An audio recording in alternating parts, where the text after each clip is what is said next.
In 1950, Althea Gibson integrated the World Tennis Tour.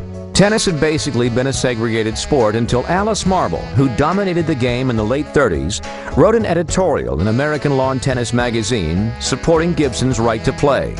A few months later, the 23-year-old Gibson was given entry into the U.S. Championships, becoming the first African-American player, man or woman, to compete in a Grand Slam event. In 1956, 6 years after breaking the color barrier, Gibson became the first black player to win a Grand Slam title, winning the French Open. Gibson would add Wimbledon and U.S. Open singles titles in 1957, then successfully defend those titles the year after that. In the late 50s, Gibson retired from tennis.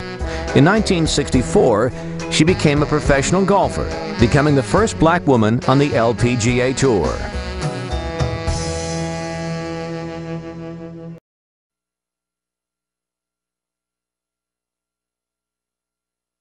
She should be here. Israel's Shahar pair, ranked 45 in the world, earned the right to play at the Dubai Tennis Championships, but the government of the United Arab Emirates denied the 21-year-old an entry visa, a decision which disappointed her and the professional tour. I mean, I was very, very disappointed because, you know, it's a few things involved. First of all, it's my career.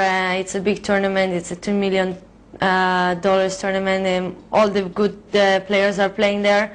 And you know, I've been playing very good Fed Cup, and now in Pattaya semi-final, and I'm in a good role and I'm in a good momentum, and they really stopped my momentum because now I'm not going to play for 2 weeks, and because they wait for me for the last minute, I couldn't go to another tournament either.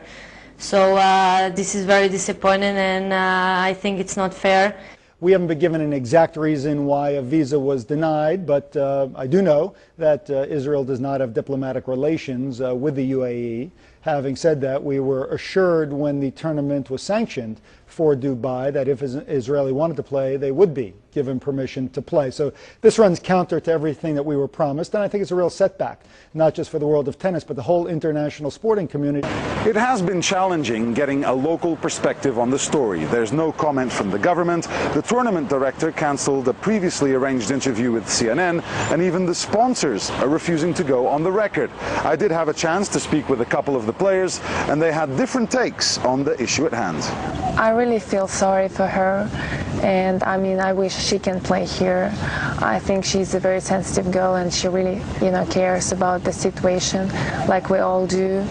But there is nothing to do with the sport, and I think as a sport person she needs to have a right to play here. I'm not sure. You know, we're tennis players and we compete against each other every week, everywhere in any part of the world. So I don't think we're really thinking about it. We're just here to try to play our best, to enjoy ourselves on the court. Tennis fans here didn't hold back when asked to give their views.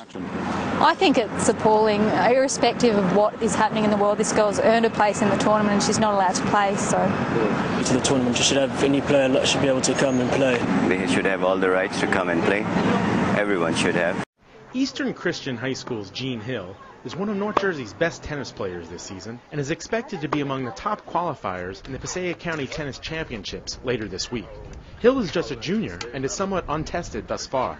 I think he's at the top of the league at this point. I don't know for sure because we don't see higher levels of competition until we get to counties and state. So that'll be the test. For those who have never seen Hill play, his game is not only impressive, with solid ground strokes and quick feet, but it's flat-out inspirational. Hill was born with a short right arm that extends to mid-bicep, a congenital condition that has left him with only one hand. Thus requires him to play with just his left arm, something he has mastered beautifully, but makes serving somewhat tricky. His serve is different for obvious reasons, and so the half arm that he has to hold the racket underneath tosses with his serving hand, grabs the racket, a lot like Jim Abbott pitched. He needs to get more height on the toss to allow the motion to develop, but having gotten the hang of it now as a lefty, it's one of the most explosive serves I've seen in high school tennis. Hill says his unique serving technique just came natural. That motion is something I've always had. I just kind of started doing it when I was like 4 or 5 and started playing tennis.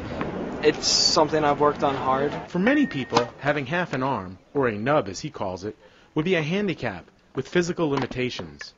But this hasn't slowed Hill down. So I was born with it, and you know, I've always had it, and obviously, and it's never really been a challenge for me. I've never really had an activity that I couldn't do or figure out a different way in which I could do it.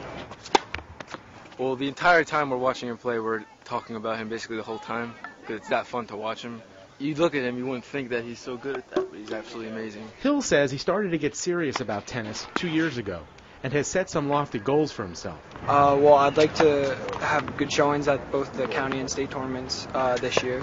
I would definitely like to play in college, you know, Division I if I could. I'm going to give it my best and see where that takes me. This is Thomas E. Franklin for NorthJersey.com.